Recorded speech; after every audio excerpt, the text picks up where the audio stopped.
दावोसमध्ये world economic फोरमच्या शिखर परिषदेमध्ये राज्यामध्ये मोठ्या प्रमाणात गुंतवणूक आली आहे। त्याचसोबत राज्यात गुंतवणुकीसोबत नवं तंत्रज्ञान येत आहे, अशी माहिती मुख्यमंत्री फडणवीसांनी दिली।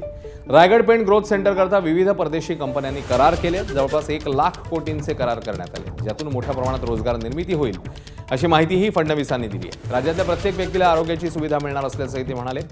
जागतिक बँकेचे अध्यक्ष बंगा यांच्यासोबतही फडणवीसांनी चर्चा केली।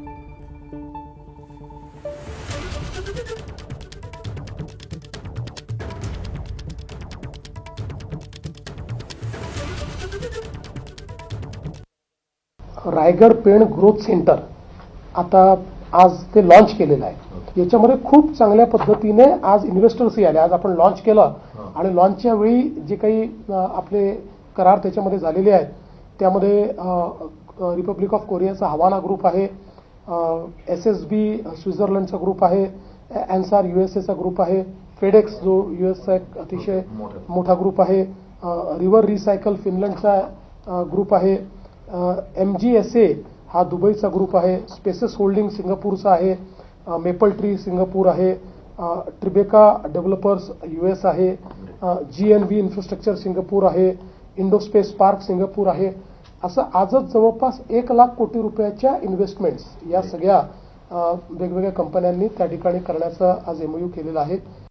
टेक्निकल MOUs आम्ही केलेले आहेत। या टेक्निकल MOUs मुळे एक प्रकारे आपण केवळ इन्व्हेस्टमेंट नाही तर नॉलेज आणि टेक्नॉलॉजी आणतो भारतामध्ये आणि विशेषतः महाराष्ट्रामध्ये, ज्यातनं मोठ्या प्रमाणात उद्योगही आपल्याला उभे करता येतील आणि ज्यातनं मोठ्या प्रमाणात आपल्याला वेगवेगळ्या सेक्टरमध्ये चांगल्या पद्धतीचं काम करता येईल। आज आपण बघितलं तर अर्बन प्लॅनिंगमधले जे काही आम्ही MOUs केले आहेत, त्यामुळे आपली अर्बन प्लॅनिंगची कॅपेबिलिटी वाढणार आहे। ट्रान्सपोर्टेशनमधले जे MOUs आपण केलेले आहेत, त्यातनं प्रत्येक शहराचा अर्बन ट्रान्सपोर्ट आपल्याला चांगल्या पद्धतीने डिफाईन करता येणार आहे किंवा त्याच्यामध्ये इन्व्हेस्टमेंट्स आपल्याला आणता येणार आहे। ॲल्युमिनियम मॅन ऑफ इंडिया अशी ओळख निर्माण करणारे मराठी उद्योजक भरत गीते यांचं मुख्यमंत्री फडणवीसांनी कौतुक केलं आहे। दावोसमध्ये गेल्या वर्षी करण्यात आलेल्या 500 कोटींच्या सामंजस्य कराराची अवघ्या 1 वर्षात यशस्वी अंमलबजावणी करत प्रत्यक्ष उत्पादन सुरू झाले। त्यांच्या या कामगिरीचा अभिमान वाटतो असं मुख्यमंत्री म्हणतात। अहिल्यानगर जिल्ह्यातल्या सुपा MIDC येथे उभारण्यात आलेल्या तौरल इंडियाच्या अत्याधुनिक ॲल्युमिनियम कास्टिंग्ज उत्पादन प्रकल्पाने अल्पावधीतच उत्पादन सुरू करत राज्यासमोर आदर्श औद्योगिक मॉडेल उभं केलं असंही मुख्यमंत्र्यांनी म्हटलेलं आहे।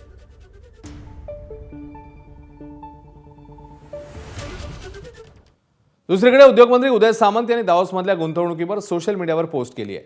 11 कंपन्यांसोबत सामंजस्य करार करण्यात आल्याची माहिती त्यांनी दिली। 11 कंपन्यांसोबत झालेल्या सामंजस्य कराराचे फोटो सामंत यांनी सोशल मीडियावर पोस्ट केले आहेत। करार झालेल्या 11 पैकी जास्त कंपन्या परदेशी आहेत अशी माहिती देखील सामंत यांनी दिली। America, UAE, Switzerland, Finland, Singapore इथल्या कंपन्यांनी महाराष्ट्रामध्ये गुंतवणूक केल्याची माहिती सामंत यांनी दिली।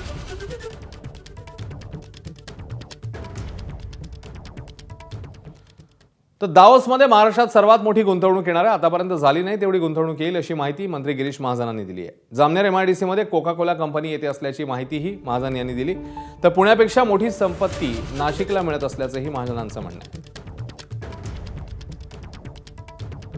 कोका कोलाचा एक प्रोजेक्ट त्या ठिकाणी जामनेरला येतोय। बऱ्याच दिवसापासून 4-6 महिन्यापासून माझं त्यांचं बोलणं सुरू होतं।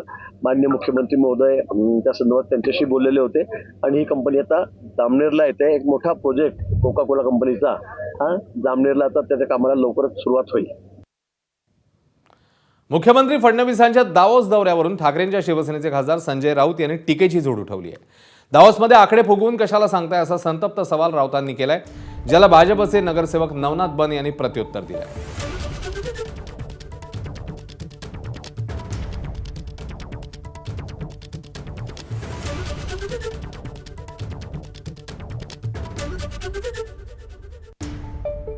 आकडे कशाला फुगवून सांगताय बाबा? 1000 कोटीचे गुंतवणूक खरोखर आली असेल तर 1000 कोटीच सांगा। आतापर्यंत तुम्ही गेल्या 5 वर्षामध्ये दावोसला किती वेळा गेला? प्रत्येक वर्षाला जाता।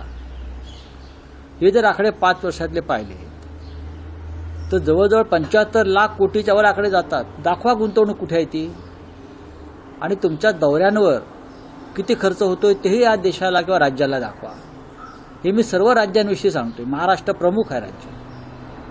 ज्या गोष्टी तुम्ही मुंबईत बसून करू शकता त्यासाठी अशा प्रकारे पंचतारांकित पिकनिक करण्याची गरज नाही. हे जर आकडे खरे असतील तर मी स्वागत करतो. दावोसमध्ये जाऊन गुंतवणूक येत असते. तुमच्यासारखं पिकनिकला जाऊन, तुमच्यासारखं अलिबागला मजा करून गुंतवणूक येत नाही, हे देखील महाराष्ट्राने बघितलंय. आणि तुमचा दावोसला एवढाच आक्षेप असेल तर आदित्य ठाकरे दावोसला कशासाठी गेले होते याचं उत्तर देखील एकदा दिलं पाहिजे. जेव्हा महाविकास आघाडीचं सरकार होतं तेव्हा आदित्य ठाकरे स्वतः दावोसला अशाच पद्धतीच्या परिषदेला गेले होते. मग तुम्ही आदित्य ठाकरेंना सवाल विचारणार आहेत का की दावोसमध्ये जाऊन तुम्ही नेमकं काय केलं होतं, त्या गुंतवणुकीचं काय झालं? देवाभाऊ फक्त कागदावर आकडे ठेवून बोलणारे नाहीत, तर प्रत्यक्षात ते अंमलबजावणी करणारे नेते आहेत. मुख्यमंत्र्यांची दावोसला पिकनिक सुरू असल्याचं वक्तव्य ठाकरेंच्या शिवसेनेने केलेलं होतं, ज्याला मुख्यमंत्र्यांच्या पत्नी अमृता फडणवीस यांनी उत्तर दिलं. पाहूया. देवेंद्रजी डावोसला हे जे गेलेले आहेत आपल्याला माहीत आहेत. आपल्या महाराष्ट्राला एक इंटरनॅशनल प्लॅटफॉर्म मिळायला पाहिजे त्यासाठी गेले. त्याच्यात खूप सारे MOUs तिथे साईन करतायत, वेगवेगळ्या देशांच्या लोकांना भेटत आहेत, बिझनेस त्याच्यानी कंड्युसिव्ह होतो त्यासाठी गेलेले आहेत. आणि त्यांचा 3 दिवसाचा अव्वल दौरा आहे. तर मला नाही वाटत ते पिकनिकला माझ्याशिवाय जाऊ शकतात किंवा दिविजाशिवाय जाऊ शकतात. ते कामाने गेलेत, एक डेलिगेशन घेऊन गेलेत आणि तुम्हीच जसं सांगितलं तशी गुंतवणूक भरपूर येणार आहे आणि त्यात जॉब क्रिएशन पण खूप होणार आहे. ABP माझा, उघडा डोळे बघा नीट.